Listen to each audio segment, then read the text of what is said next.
안녕하세요, 여러분. 한국 스포츠에 오신 것을 환영합니다.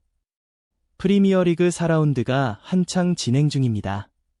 토트넘 호스퍼는 웨스트햄을 3대 0으로 완파하며 승점에서 아스널과 동률을 이뤘고 골득실에서 한 골 앞서며 3위 자리를 차지했습니다.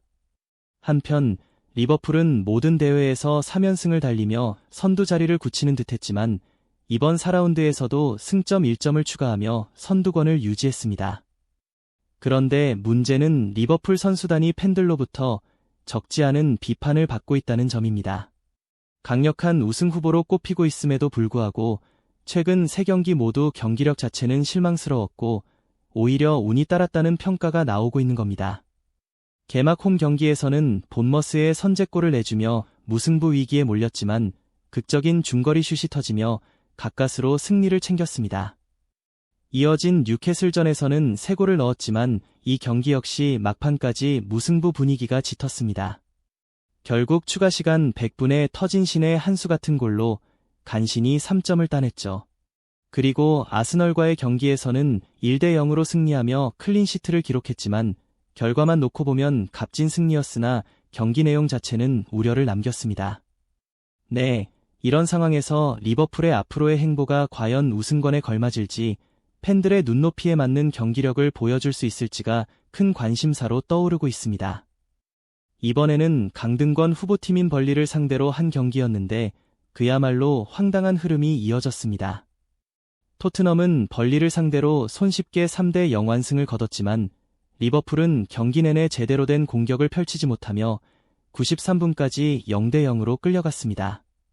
후반 교체로 들어온 공격수 비르츠가 평점 5점을 기록할 정도로 활약했지만 경기 양상은 무승부로 끝날 듯 보였습니다. 벌리는 끝까지 버티며 자신들의 축구를 보여줬고 사실상 무승부가 확정되는 분위기였죠. 그런데 종료 직전 황당한 핸드볼 파울로 페널티킥을 내주며 무너지고 말았습니다. 결국 리버풀은 살라의 침착한 페널티골 덕분에 극적으로 승리를 챙겼습니다. 정말 리버풀의 운이 어디까지 이어질지 모르겠습니다. 하지만 핵심 선수들이 풀타임을 소화하지 못하고 있다는 점은 분명히 부정적인 요소로 작용할 수밖에 없습니다. 주중에는 챔피언스리그에서 아틀레티코 마드리드를 상대하게 되는데 과연 어떤 결과가 나올지 예측하기 쉽지 않습니다. 뭔가 큰 변수가 일어날 것 같은 분위기죠. 그리고 손흥민과 동갑인 살라, 과연 이번 시즌에도 예전처럼 버텨낼 수 있을까요? 현재까지 리그에서 3골을 기록하며 득점 자체는 나쁘지 않지만 경기력과 컨디션은 분명히 아쉬운 모습입니다. 네, 앞으로 살라의 활약이 리버풀의 성적에 어떤 영향을 미칠지 지켜봐야 할 것 같습니다. 그리고 프리미어리그 최다 득점 기록을 보유한 이석 선수는 이번 경기에 출전하지 못했습니다. 최근 A매치에서 부상을 입으면서 당분간은 경기에 나설 수 없게 됐는데요. 팀 훈련에도 합류하지 못한 상황이라 최소 한 달은 기다려야 복귀가 가능할 것으로 보입니다. 다행히 이번에 A매치 휴식기가 있어 회복 시간을 어느 정도 벌 수 있겠고 빠르면 10월 말쯤에나 팀에 합류할 전망입니다. 솔직히 저는 리버풀을 크게 응원하는 편이 아니라서 벌리가 거의 버텨냈을 때는 이 정도면 잘했다 싶었는데 결국 허무하게 패배하는 걸 보니 아쉬움이 남더군요. 그리고 이어진 경기는 이번 4라운드의 마지막 경기이자 가장 큰 빅매치, 바로 맨체스터 더비였습니다. 맨시티와 맨유가 맞붙었는데요. 놀랍게도 맨체스터 시티가 현재 리그 16위에 머물고 있습니다. 개막 후 3경기에서 1승 2패라는 초라한 성적, 토트넘에 패한 데 이어 3라운드에서는 브라이튼에게까지 무너졌습니다. 맨시티가 이런 모습을 보이는 건 정말 생소합니다. 제가 응원한 지난 8년 동안 단 한 번도 본 적 없는 낯선 상황인데요. 단순히 컨디션이 떨어진 건지 아니면 경기력 자체가 문제인지 지금의 맨시티는 그 어느 때보다 낯설게 느껴집니다. 하지만 경기 시작 1시간 전 라인업이 공개되자 맨시티라면 걱정할 필요 없겠다는 확신이 들었습니다. 라인업 구성이 상당히 탄탄했기 때문이죠. 부상자들도 복구했고 골키퍼 자리부터가 남달랐습니다. 파리 생제르맹 출신이자 이탈리아 국가대표인 돈나룸마가 골문을 지켰고 공격진에는 포든, 홀란, 도크, 실바가 포진했습니다. 중원은 레인더르스와 로드리가 버티고 수비진에는 디아스, 그바르디올, 후사노프, 그리고 193cm의 장신 풀백 오라일리가 나섰습니다. 수비 라인에서 실험적인 부분이 보이긴 했지만 전반적인 전력은 확실히 올라온 모습이었습니다. 반대로 우려되는 건 맨시티의 공격 핵심, 쿠냐가 빠지면서 전방에 큰 공백이 생겼다는 점입니다. 아모림 감독은 이번에도 변함없이 3백 전술을 고수했는데요. 솔직히 말해 로메로 같은 선수들이 있는 상황이라면 이해할 만하겠지만 지금의 구성으로는 아무리 봐도 강력해 보이지 않습니다. 여러분이 직접 판단해 보시죠. 반면 메뉴의 라인업은 이렇게 짜였습니다. 골키퍼 민트, 루크쇼, 더리우트, 요로, 도르구, 그리고 중원의 우가르테, 브루노, 마즈라위, 공격진에는 은베모, 세슈코, 아마드가 나섰습니다. 현재 메뉴는 3경기에서 1승 1무 1패, 승점 4점으로 리그 11위에 위치하고 있습니다. 메뉴는 직전 경기에서 머니팀을 상대로 고전하긴 했지만 리버풀처럼 극적으로 승리를 챙기며 가까스로 분위기를 이어갔습니다. 그렇지만 현지 메뉴 팬들의 반응은 여전히 냉담합니다. 많은 팬들이 이제 아모림 감독에게 더는 기회가 없다고 말하고 있죠. 성적을 내지 못한다면 최소한 아스널전에서 보여준 것처럼 맨시티를 상대로도 경쟁력을 입증해야 생존의 기회를 얻을 수 있다는 겁니다.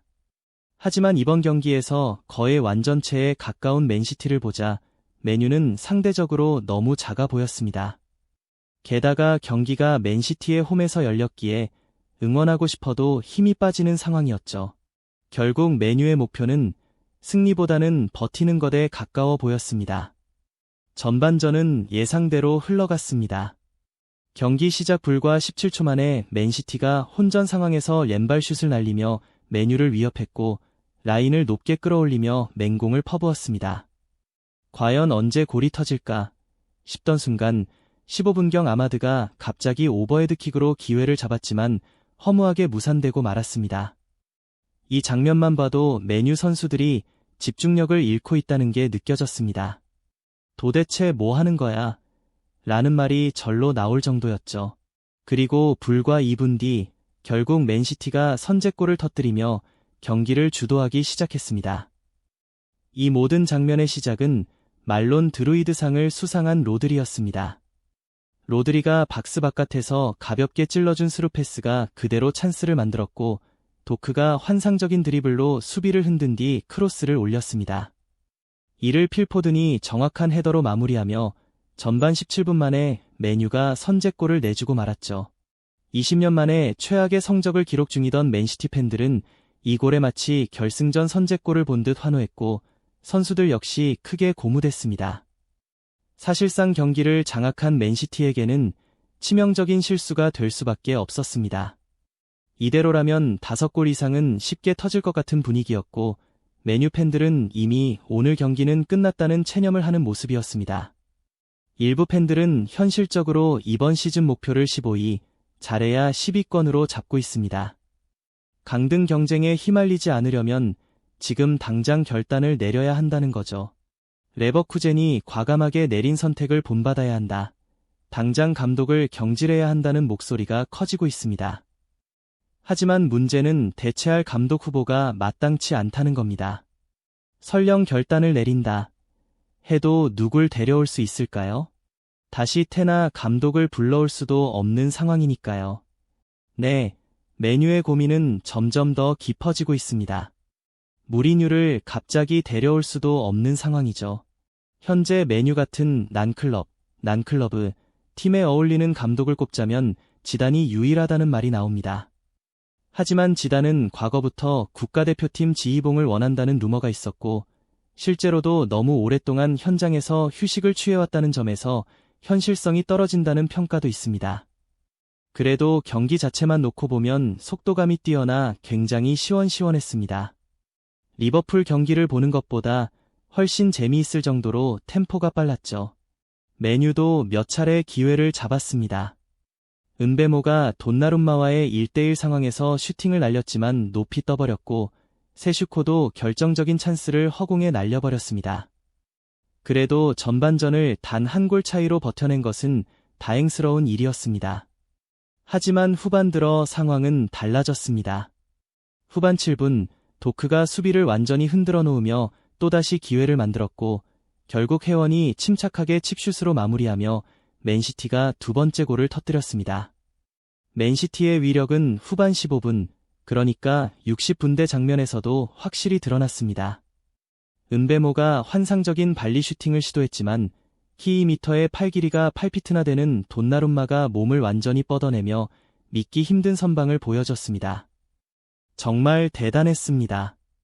프리미어리그 최고의 골키퍼라 불릴 만한 돈나룸마가 맨시티의 골문을 지키고 있으니 상대 입장에서는 그야말로 막막했죠.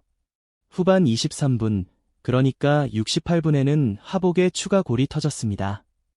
이번엔 메뉴의 자멸이었습니다. 라인을 너무 높게 끌어올린 상황에서 빌드업 미스가 나오면서 하복에게 단독 찬스를 내줬고 그는 침착하게 마무리하며 3대 0을 만들었습니다. 이미 승부의 추가 완전히 기운 순간이었죠. 맨시티는 이제 챔피언스리그 1차전에서 데브라위너를 보유한 나폴리를 상대해야 하는 만큼 선수들의 컨디션 조절이 중요해 보였습니다. 사실 이날 경기에서 콜라도 마음만 먹었으면 해트트릭을 기록할 수 있었을 정도였고 맨시티가 5대 0 이상의 스코어로 끝냈어도 전혀 이상하지 않은 흐름이었습니다. 그만큼 맨시티의 압도적인 힘은 하복에게 수많은 득점 기회를 만들어줬습니다. 반대로 맨유는 3백 전술을 고집했지만 전혀 효과를 보지 못했습니다. 특히 윙백들이 너무나도 부실해 양쪽이 계속 무너졌고 중원에 있던 두 명의 미드필더가 이를 커버하는 건 사실상 불가능했습니다. 보는 사람마저 답답할 정도였죠. 게다가 후반 막판 은베모와 카세미루가 각각 절호의 찬스를 맞았지만 골문에서 불과 2m도 안 되는 거리에서 제대로 된 터치조차 하지 못하며 득점 기회를 날려버렸습니다. 결국 점수차를 좁히지 못한 채 맨유는 3대 0 완패를 기록하고 말았습니다. 현재 맨유 팬들의 분위기를 보면 단순히 분노를 넘어 이미 체념에 가까운 모습입니다. 한때 단일 시즌에서 8연승을 달리던 클럽이 이제는 난클럽이라는 평가를 받을 정도라니 믿기 어려운 현실이죠. 지금 상황에서 아모림 감독을 경질하는 것보다 부진한 선수들을 과감히 정리하고 9번 자리를 빠르게 보강하는 것이 재건의 가장 빠른 길이라는 의견도 나오고 있습니다. 한편 맨시티는 이번 완승으로 가볍게 리그 8위까지 뛰어올랐고 맨유는 14위로 추락하고 말았습니다. 아모림 감독을 향한 의심은 이제 더 이상 남아있지 않습니다. 사실상 작별을 고해야 할 시점이라는 목소리가 커지고 있습니다.